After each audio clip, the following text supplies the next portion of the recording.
আল্লাহও চায় আপনি আপনারা ছোট করেন। আল্লাহর এটা দেখতে বড্ড ভালো লাগে যে আমার বান্দা ছোট হয়ে থাকতে চায়। মান তাওয়াদা তারাফা, যে নিচে নামতেছে আল্লাহ টাইনা উঠায়, আর যে উঠতেছে আল্লাহ থাপ্পড় মেরে নিচে নামায়। কথা কন। মুসা আলাইহিস সালাম, সহিহ বুখারীর বর্ণনা, বনি ইসরাইলের লোকদের মাঝে ওয়াজ করতেছিলেন, এরকম নসিহত করছিলেন। তো একজন দাঁড়িয়ে বলল, ইয়া নবী আল্লাহ মুসা, মান আ'লামুন নাস ফিল আরদ।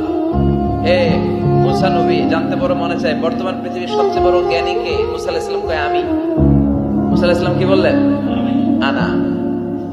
আসলে কথাটা ঠিক। আল্লাহ যখন যে নবীকে পৃথিবীতে পাঠায় তখন তাকে সবচেয়ে বেশি জ্ঞান দিয়ে পাঠায়, সেই হিসেবে ঠিকই উনি সবচেয়ে জ্ঞানী। কিন্তু উনি এইভাবে নিজেকে সবচেয়ে বড় জ্ঞানী বলে দিবে, এটা আল্লাহর পছন্দ হয় না। আল্লাহ চেয়েছিলেন মুসা আলাইহিস সালাম যেন বলে আল্লাহু আ'লাম, আল্লাহই জ্ঞানী। সুবহানাল্লাহ কইবেন না? কিন্তু তা না করে উনি কি করলেন? যখন বললো সবচেয়ে বড় জ্ঞানী কে, উনি হুট করে কি বলে ফেললেন? আনা, আমি। আল্লাহ এটা পছন্দ করেনি। আল্লাহ ডেকে বললেন, মুসা, ইউ আর অ্যাবসলিউটলি রং, তুমি ভুল করেছো, তুমি সবচেয়ে জ্ঞানী নও, তোমার চেয়ে বড় জ্ঞানী আছে।